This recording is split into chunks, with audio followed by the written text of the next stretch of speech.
options, ça donne le droit à l'erreur. On va faire un petit cours d'options rapide. Le principe des options, c'est le suivant. On est au mois de... Alors là, on est au mois de février, et vous vous dites que vous voulez réserver une maison pour le mois de juin. Et vous savez qu'aujourd'hui, cette maison, elle vaut 1000. Mais vous savez pas combien elle vaudra au mois de juin. Ben, vous versez des arts pour réserver cette maison. Mettons 10 € pour réserver une maison à 1000. Comme ça, vous êtes sûr qu'au mois de juin, quoi qu'il se passe, quelle que soit l'évolution du prix des maisons, vous l'avez à 1000 plus 10. Donc, si au mois de juin, la maison, elle vaut toujours 1000, bah vous allez payer 1000 plus 10, elle vous aura coûté un petit peu plus cher, mais vous êtes sûr de ce prix-là. Exact. Si en revanche, au mois de juin, on apprend que la météo va être horrible dans le coin et que le prix des maisons s'effondre et descend à 700. Bah, vous n'êtes pas obligé d'y aller, vous pouvez abandonner votre opération, vous perdez vos 10 € de réservation, mais vous ne le faites pas. Ou vous pouvez faire l'opération moins chère en vous disant, moi, je vais pas prendre à 1000 ce que je peux avoir à 700. Donc, ça vous coûtera 700 plus les 10 de réservation, mais vous aurez bloqué votre prix. Puis, le bon cas de figure, c'est si le prix des maisons explose, qui monte à 1500. On apprend qu'il y a Nicole Kidman qui vient s'installer à la maison d'à côté, tout le monde est content. Et donc, Brad Pitt. Nicole Kidman. Brad Pitt pour certaines et Nicole Kidman pour les autres, tout à fait. Non, Kidman, elle est vieille, qu'est-ce que tu racontes? Ah oui, c'est vrai qu'elle est vieille maintenant. Nicole Kidman, c'est un des films d'époque.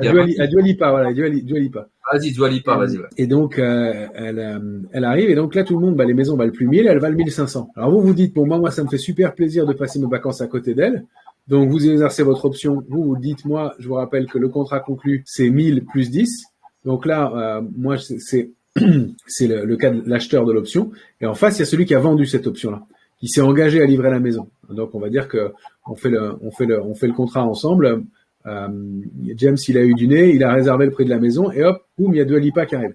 Moi, je me suis engagé, moyennant 10 € à lui livrer la maison à 1000. Et elle arrive, et donc voilà. Et donc, James, je le connais, lui, il va vouloir exercer son option. Il va dire, bien sûr que je passe mes vacances à côté. Donc, j'exerce mon option, je paye les 1000, et puis tu me livres la maison qui vaut 1005, et moi, ça m'a coûté 1010.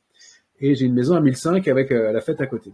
Ou il peut se dire, non, moi, ça va me gonfler, il va y avoir la fête sans arrêt, j'ai pas du tout envie de vivre dans ce contexte-là. Je revends mon option. J'aime pas faire la fête. Vas-y, continue. J'aime pas faire la fête, donc j'ai envie d'être calme. Je préfère aller dans un endroit plus tranquille. Je revends, donc je paye mes 1000 de réservation. J'ai déjà donné mes 10. Et comme la maison vaut 1005, je la revends 1005. Donc moi j'ai encaissé, en ayant bloqué 10, j'ai gagné 490. Donc avec une toute petite somme, j'ai encaissé une somme très importante. Ça, c'est l'acheteur du call, c'est l'acheteur de l'option d'achat, c'est celui qui a réservé les arts. En face, moi, j'ai pas eu du nez dans ce cas de figure-là. J'ai encaissé 10 pour livrer quelque chose qui va valoir 1500. Alors je prends le cas de figure défavorable et assez fort, mais dans les autres cas de figure, si les maisons elles valent toujours 1000, moi j'ai gagné 10 pendant ce temps-là. Donc, si rien n'a bougé, moi, j'ai gagné 10. Et si les maisons ont baissé, moi, j'ai gagné 10 quand même. Genre, j'ai toujours ma maison sur les bras, mais j'ai rentabilisé cette ligne-là. Donc, le vendeur de call, le vendeur de l'option d'achat, il va bénéficier du cas de figure où ça ne bouge pas ou du cas de figure où ça baisse un peu. Si ça baisse beaucoup, c'est pas un bon pari. Voilà la mécanique. Donc, si moi, je me suis trompé et que j'ai vendu à 1000 et que je m'aperçois que ça monte, et que ça monte à 1002 ou 1003, je peux clôturer ma position, solder mon contrat, et aller transférer cette position sur un prix d'exercice plus haut. Alors, il faut pas le faire trop loin, et là, j'ai pris des exemples extrêmes. Si le prix de la maison augmente de 50%, ma stratégie de vente de call, elle est plus bonne, parce que j'encaisse une petite prime, et le décalage dans le temps va être compliqué. Il vaut mieux que je solde ma position. Mais c'est pour vous donner cette idée que j'ai le droit à l'erreur. Par ailleurs, si j'achète une couverture, une protection, quand j'achète une action à 10, et puis je me dis, si elle descend à 9, moi, je veux la vendre. Je vais mettre un ordre stop sur les actions. Sauf que, imaginez qu'elle ouvre à 7 le lendemain. Mon stop, il va pas se déclencher à 9, il va se déclencher à 7. Donc, j'aurais perdu beaucoup plus que ce que je voulais. Avec les options, si j'ai acheté une option de vente, ce qu'on appelle un put à 9, si elle ouvre à 5 le lendemain, moi, j'ai réservé le droit de vendre ma ligne à 9, et donc mon prix est garanti. Donc, j'évite les ordres, je m'assure du prix de vente exact, et je me protège contre un écart et un gap, etc. Par ailleurs, imaginez aussi que l'action qui vaut 10 descende à 8,70, puis elle remonte. Mon ordre stop classique sur une action, il va être déclenché, et puis ensuite, l'action va remonter. Avec ma protection, avec mon put, tant qu'on n'est pas à l'échéance de ce contrat d'option, elle existe toujours. Et moi, il n'y a pas de déclenchement automatique si on passe sous 9. Je peux attendre avec mon assurance à 9, pendant 6 mois, 1 an, etc. Le temps que je veux, le temps pour lequel j'ai validé mon contrat. Donc, j'ai aussi cette possibilité de voir mon stop, mon niveau d'alerte déclenché, mais ne pas solder ma position. Donc, ça permet de faire des choses subtiles comme ça. Je les explique un petit peu rapidement ici. Mais ensuite, on peut aussi combiner des stratégies, des positions d'options entre elles, des positions d'action et de ces différents produits, notamment Varan, Turbo, pourquoi pas des positions avec des ventes à découvert en SRD ou avec des CFD pour pouvoir combiner le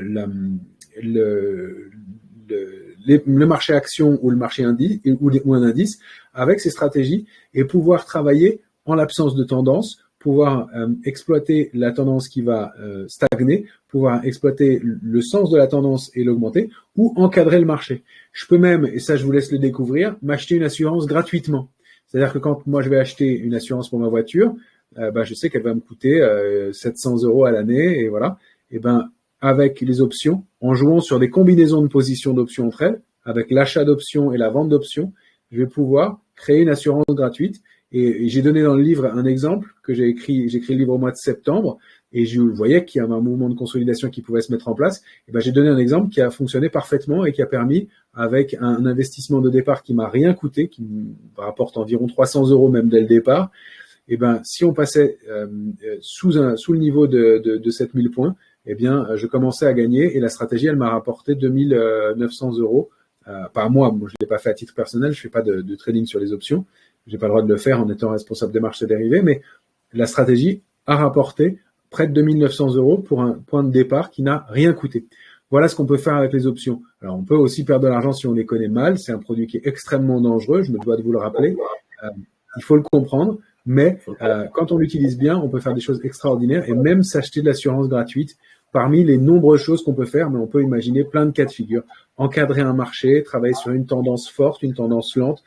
Quand on ne sait pas dans quel sens le marché va partir, on peut utiliser 2 achats d'options, un achat de call, un achat de put, et utiliser l'explosion du marché dans un sens ou dans l'autre quand on sent que ça va aller fort à la hausse ou fort à la baisse. Il y a énormément de stratégies comme ça qui sont extrêmement intéressantes, des plus risquées aux plus tranquilles. Voilà ce que je vous montre là-dedans, et puis je vous parle aussi des biais comportementaux.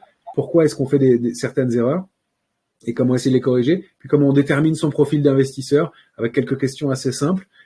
Et puis, je vous donne aussi des biais sur la mesure des tuyaux sur la mesure du sentiment. Comment est-ce qu'on mesure le ratio put-call et comment est-ce qu'on mesure aussi l'intérêt ouvert sur les futurs, qui est un élément de force ou d'absence de force dans une tendance. Je pense que tu as décroché des nouveaux clients qui vont être intéressants. Écoute, ce que je te propose, c'est hyper intéressant. On va faire une vidéo là-dessus, si tu veux, sur YouTube. On se verra quand on se verra à Paris. Ça va cartonner. Et c'est super intéressant ce que tu nous as fait là, Romain.